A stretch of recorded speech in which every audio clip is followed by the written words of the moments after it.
परम शांति का अनुभव कराने वाले स्थान नैमिषारण्य की भूमि में श्री सोजी महाराज का आगमन होता है। श्री सोजी को देख करके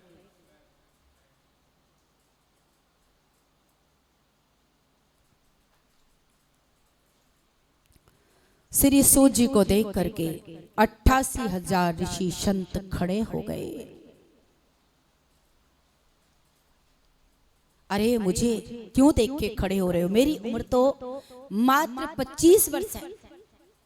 ऋषि कहते हैं, संत कहते हैं, आप देखने में छोटे लगते हो, लेकिन आपके अंदर जो ज्ञान है, जो ऊर्जा है, जो प्रकाश है,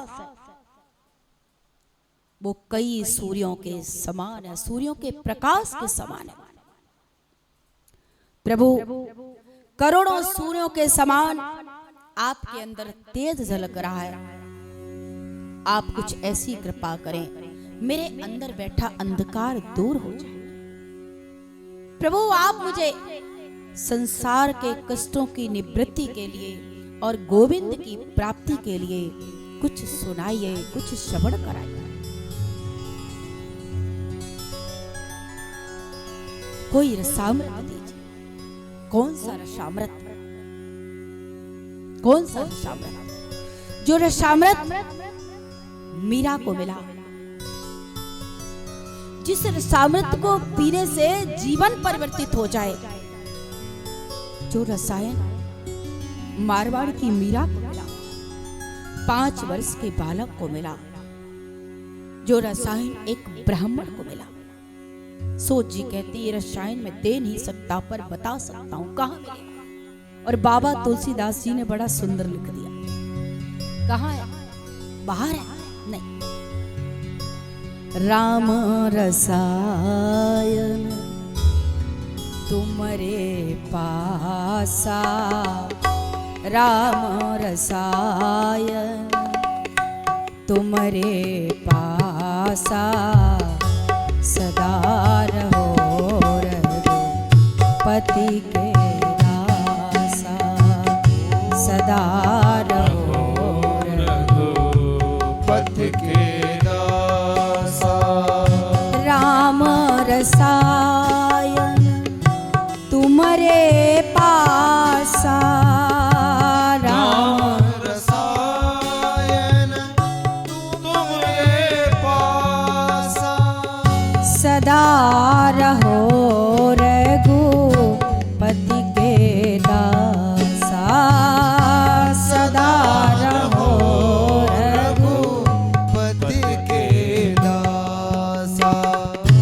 राम रसायन तुम्हारे पासा, राम रसायन तुम्हारे पासा, सदा रहो रघुपति के दासा, सदा रहो। रघुपति के दासा। अगर आपके अंतर मन में मैल जम गया, रोज तन की शुद्धता करते हो, रोज तन को धोते हो, लेकिन हृदय को नहीं धोते। भगवान हृदय की निर्मलता से मिलते हैं। हृदय निर्मल किससे होगा? आज कितनी कंपनियों ने तन को धोने वाला साबुन बना दिया, एक से एक ब्रांड, कितनी ऐड करवाई, पर सुनो,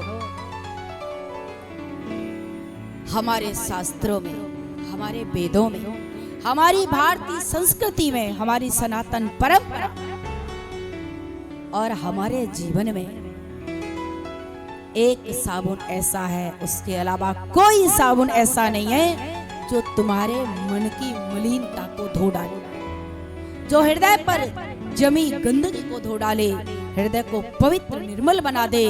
अभी तक कोई ब्रांड नहीं बना, किसी कंपनी ने कोई साबुन नहीं बना पाया। अगर है तो एक ही साबुन है, और उसका नाम है राम नाम का साबुन। राम नाम के साबुन से जो मन का मैल छुड़ाएगा और निर्मल मन के दर्पण में वो राम का दर्शन पाएगा। जय श्री राम। राम का दर्शन होगा, राधा माधव का दर्शन। अब उल्टा सीधा खा खा के कब्रिस्तान बना लिया। दर्शन कैसे हो राधा माधव के? राधा माधव के दर्शन करने के लिए तो मन को निर्मल करना पड़ेगा। भगवान कहते हैं निर्मल मन जन सो मोहे पावा। मन को निर्मल करोगे तभी प्राप्ति होगी भगवान। ऊपर से तो सजावट कर ली, कल भी मैंने सुपर्णखा का उदाहरण दिया। ऊपर से तो तन को सजा लिया, लेकिन अंतर मन तेरा बड़ा गंदा है। जितना जो बाहर से सज रहा है, बाहरी आडंबर कर रहा है, धीरे धीरे वो अंदर से हृदय उसका गंदा मलिन होता जा रहा है। बाहर से सजो अच्छी बात है, और ठाकुर जी की नगरी में सखी बन के रहो, गोपी बन के रहो। भगवान को बड़ा प्रिय है श्रृंगार, सजो, लेकिन अंतर मन को भी सजाओ। वो किससे सजता है? नाम संकीर्तन से। वो किससे सजता है? राम के नाम से। भगवान को पाना है तो भगवान कहते मेरे पास आओ, तुम मन को निर्मल करके आओ। श्री सूत जी महाराज कथा श्रवण कराइए। कैसी कथा? जो आत्मा के अंदर ज्ञान भक्ति वैराग्य को प्रकट करने वाली। वृंदावन में भक्ति तो मिलती है पर ज्ञान वैराग्य गायब हो जाता है। तीनों को जागृत करने वाली हो, प्रकट करने वाली हो, ऐसी कथा बताइए। सूत जी कहते हैं वो भक्तिपूर्ण कथानक में आपको सुनाता हूं जो श्री सुखदेव महाराज जी ने मुझे एकांत में सुनाया था। उधर श्री सनत कुमार जी सत्संग करने के भाव से भ्रमण कर रहे हैं, तो क्या होता है? देवर्षि नारद जी का दर्शन हो रहा है, आ रहे हैं, बड़े प्रसन्न हुए। आज तो सत्संग किसके साथ होगा? संतों के साथ होगा। और संतों का दर्शन हो जाए, ब्राह्मणों का दर्शन हो जाए। आप किसी कार्य के लिए जा रहे हैं और वो भी ब्राह्मण के हाथ में, संत के हाथ में कोई शास्त्र हो, कोई पोथी हो, तो सोचो आपका काम बन गया, कोई रोकने वाला नहीं। सनत कुमार जी कह रहे हैं प्रभु आइए, आज तो संतों के साथ सत्संग करने का अवसर मिलेगा। लेकिन ये क्या? सनत कुमार महाराज पास आए तो क्या देखते हैं? बड़े उदास चित्त हैं। कौन? देवर्षि नारद जी। प्रभु, संतों के आंख में आंसू अच्छा नहीं लगता, संतों के चेहरे लटके हों अच्छे नहीं लगते, संतों की गर्दन झुकी अच्छी नहीं लगती, संतों के हाथ झुके हों, जुड़े हों अच्छे नहीं लगते। वो तो आशीर्वाद देते अच्छे लगते। उनके चेहरे पर मुस्कुराहट, खुशी। आप इतने उदास क्यों हैं? बताइए कहां से आ रहे हैं? प्रश्न कर दिया।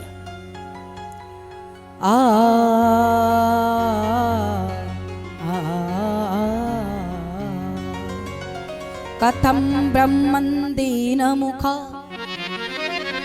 कुतश्चिन्तातुरो भवान् त्वरितं गम्यते कुत्र कुतश्च गमनं तव। श्लोक नंबर 26 महात्मा।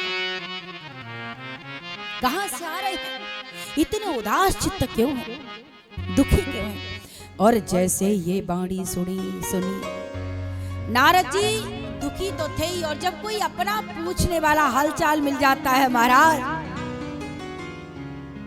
तो अश्रुपात होने लगता है।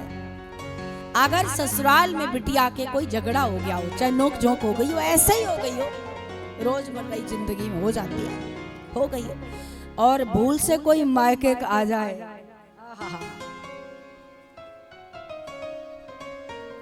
फिर तो बिटिया को इतना रोना आए महाराज, क्योंकि वो अपने हैं। उसे एहसास कराते मैं अपना हूं, चिंता न करना, मैं आ गया हूं, तुम्हारे आंसू पहुंचने के लिए मैं तैयार हूं। भाई कहता बहन मेरे रहते तेरी आंख में आंसू नहीं आ सकते। पिता कहता है चिंता मत कर, मैं बैठा हूं ना। कुंवर साहब मेरी बेटी को दासी बना के रखना, सखी बना के रखना, लेकिन कुछ ऐसा मत कर देना मेरी बेटी से कोई भूल हो जाए, कोई चूक हो जाए तो कुंवर साहब कुछ ऐसा मत कहना कि मेरी बेटी रोए, उसका हृदय को दुख पहुंचे, उसे माफ कर देना और उसे अपने घर के संस्कार में बांध देना, उसको सीख दे देना, उसको ज्ञान दे देना। आपके घर के जो क्रिया है, जो कार्य है, अपने घर में अपनी माँ से बोलना हमारी बेटी को सिखा दे, हमारी बेटी में ये अकल है, समझदारी हमने दी है, वो आप धीरे धीरे आपके घर के संस्कारों को ले लेंगे। पर हम तो इंतजार ही नहीं करते, हम तो पहले दिन बहू आती है ना, और बहू को अगर जरा सा विलंब हो जाए, क्योंकि बहुओं ने साड़ियां तो कभी पहनी नहीं, सूट में रही, घूमती रही, आज साड़ी पहनी तो थोड़ा जल लाने में देर हो गई, तो वो सास प्रेम से ये नहीं कहती कि ससुर जी आ गए जल दे आ, नहीं नहीं बेटी अपने घर का संस्कार है, कोई आए तो जल दे आओ, ये नहीं कहती। क्या कहते हैं, क्या कहते हैं,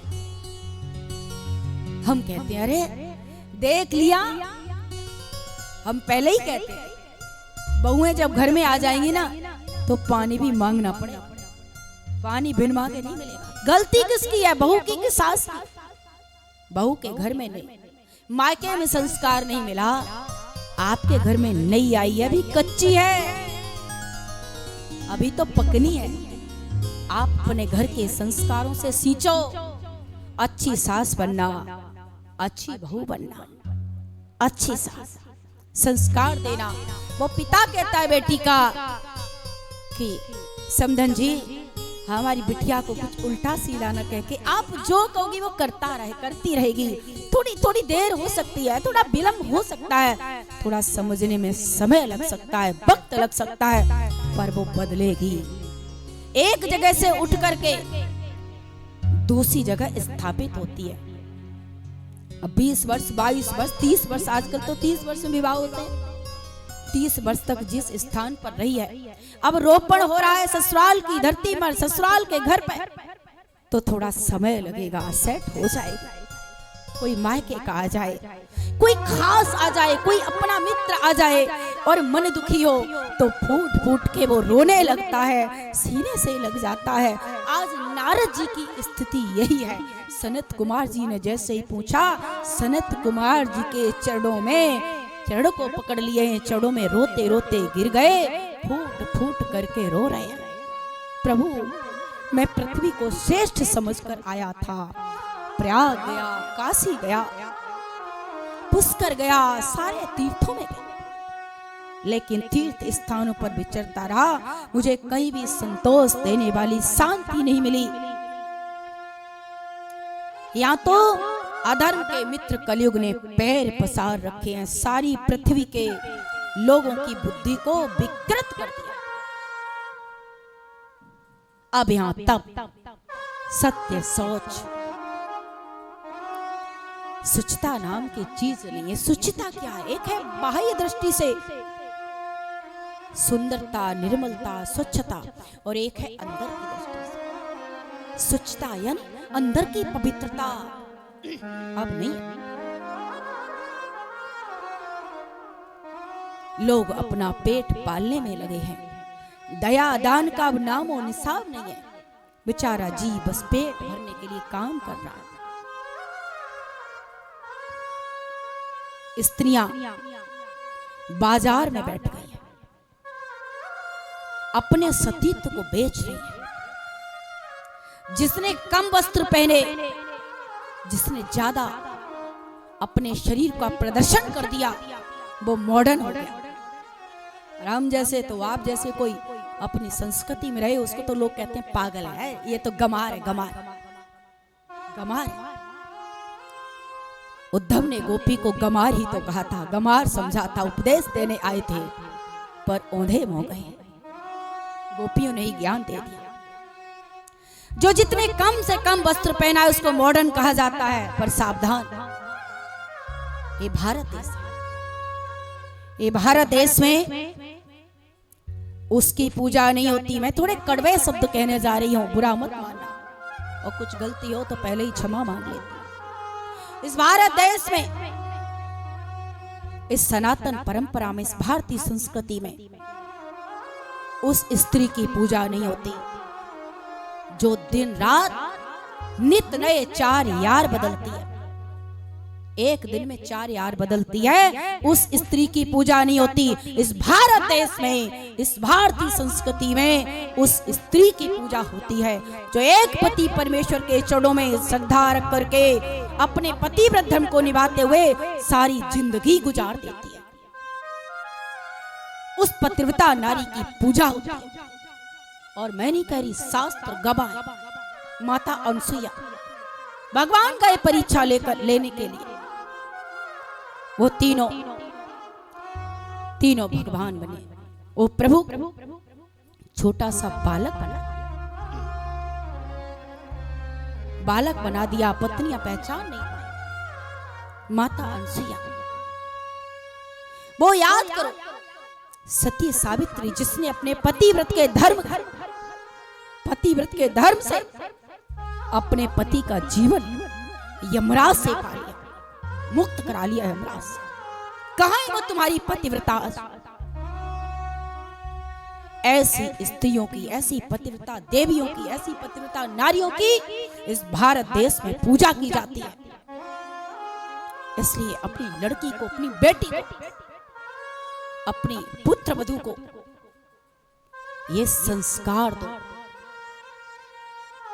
पूजा करानी है तो धर्म मर्यादा में रहते हुए धर्म का पालन,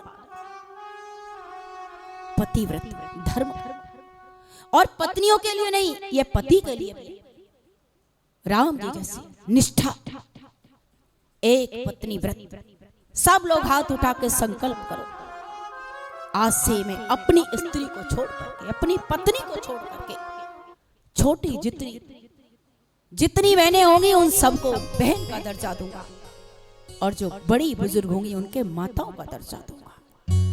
ये कल्पना हमारे भारत देश में होनी चाहिए। ऐसी युवाओं में होनी चाहिए, बेटियों में होनी चाहिए, बेटों में होनी चाहिए। कहां गई है भारतीय संस्कृति? आज स्त्रियां बाजार में बैठ गई हैं, सतीत्व को बेचे जा रही हैं। ब्राह्मण लोग वेद बेच रहे हैं। आज किसी ब्राह्मण को कहो, बुरा मत मानना, हमारी लिस्ट में तो ऐसे नहीं है, पर हाँ सुना है।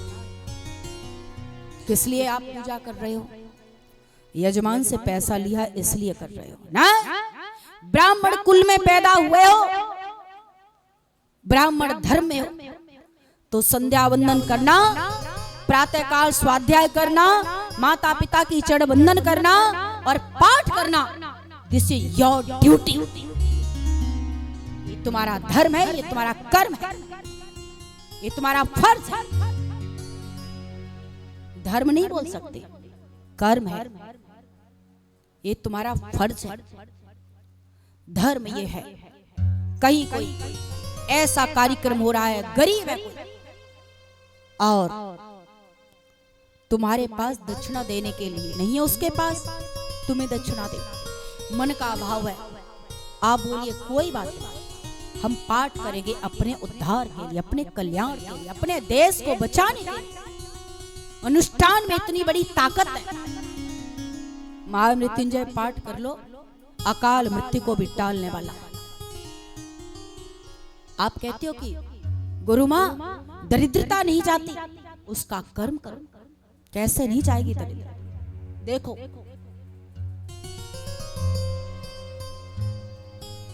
नेगेटिव नाम की चीज नहीं घर में। बात ये करो कि हम धनवान कैसे हो, धन कैसे आए, हम स्वस्थ कैसे हो, बीमारी रोग की बात मत करो। आज ब्राह्मण लोग पैसा लेकर वेद बेच रहे हैं। नहीं, कई बार मुझे कहते हैं लोग, मेरी लाइव भी कथाएं हुई कई बार, राजस्थान सिरोही से आस्था भजन पर कथा थी। लोगों ने कहा गुरु मां कितना धन लोगी, कितना धन लेती हो कथा करने का? मैं कहा आप में औकात नहीं कि मेरी कथा का मूल्य दे सकूं। क्या मूल्य लगाते हैं? आप ये कहो कि आपकी इच्छा कथा की है कि नहीं। कथा है तो कथा का जो साधन है, कथा को बिठाने का स्थान है, उसकी व्यवस्था करो। ये मत पूछो कि क्या लेते हो, कथा का कोई मूल्य नहीं। ये मेरे गोविंद ने कृपा की है। मैं तो कोई करोड़ों देता है उसके यहां भी करती हूँ, 1 रुपया देता है उसके यहां भी करती हूँ। और सुनो, जिसके पास 1 रुपया भी ना हो, घबराना मत। कथा करवाने वाले बनो, तुलसी दल दे के विदा कर देना। कथा करने के लिए आपके यहाँ आने के लिए तैयार। तुलसी दल नहीं, कोई ज्ञान का मूल्य नहीं लगा सकता। यह प्रभु कृपा से, प्रभु कृपा से प्राप्त होता है। ये कलयुग का दर्शन। ब्राह्मण लोग पैसा लेकर वेद बेच रहे हैं, स्त्रियां सतीत्व होकर जीविका चला रही। लोग कहते हैं गुरु मां आप बहुत पीछे हो, अभी तक तो कहां पहुंच गई होती। मैं कहती मैं पीछे नहीं, मैं सबसे आगे हूं। मुझे पता है, मैं अपने अंदर झांक के देखती हूँ, दूसरों पर नहीं, अपना आत्मनिरीक्षण करती हूँ कि मैं कितनी सही जगह पर हूँ। और मेरे मन की आवाज कहती है मैं बहुत अच्छी जगह हूँ, मैं जाऊं संतुष्ट हूँ, खुश हूँ। सती तो बेच करके अगर आगे बढ़े तो ये बढ़ा नहीं, लालत ऐसे बढ़ने पर। ये भारत की वेशभूषा नहीं, भारत की संस्कृति नहीं। आज के दौर में इतनी दौड़ है इंसान की कि कैसे दीवार से ऊंची दीवार मेरी हो जाए, कैसे तेरी दीवार से ऊंची दीवार मेरी हो जाए। आज संबंध व्यवहारिक नहीं, व्यवसायिक है। आपसे मेरा काम पड़ने वाला है, इसलिए मैं आपसे संबंध बना रही हूं। आपसे काम नहीं पड़ेगा तो यूज एंड थ्रो। अब संबंध व्यवहारिक नहीं रहे। भैया के पेट में नहीं देखते, भैया आए हैं तो भूखे होंगे। हमारा इंसान काम पड़ने वाला है, इसलिए हम फोन कर रहे हैं। और कोई हमारे आप जैसा पागल बिना काम के भी अगर फोन कर ले तो लोग उसे मूर्ख कहते हैं। ये तो मूर्ख है, इसको फोन ना करो, हम बात नहीं करना चाहते, फिर भी बात।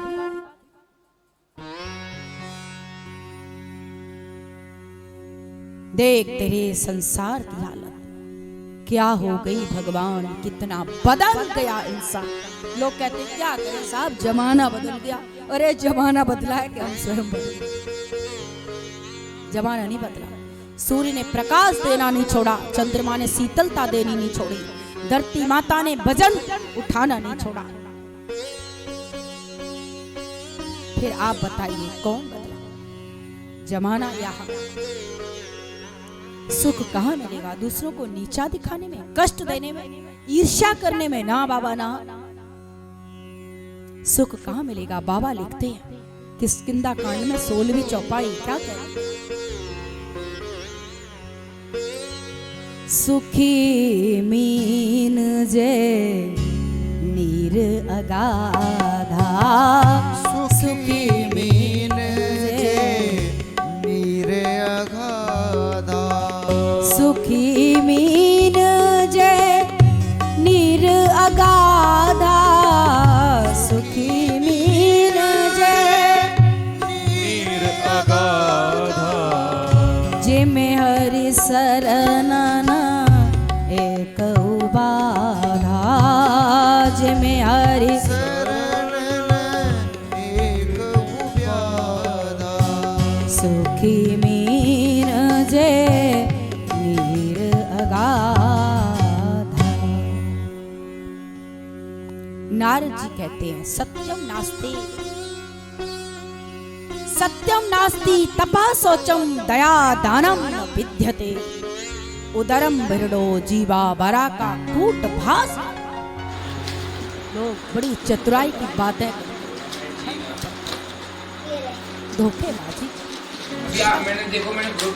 राजनीति घर में सास बहू का सीरियल देख लें, दुरानी जेठानी का देख लें तो घर में ही वो तांडव।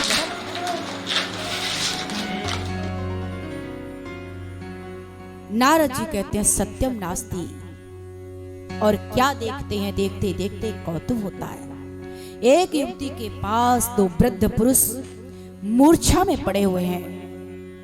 चारों तरफ से स्त्रियां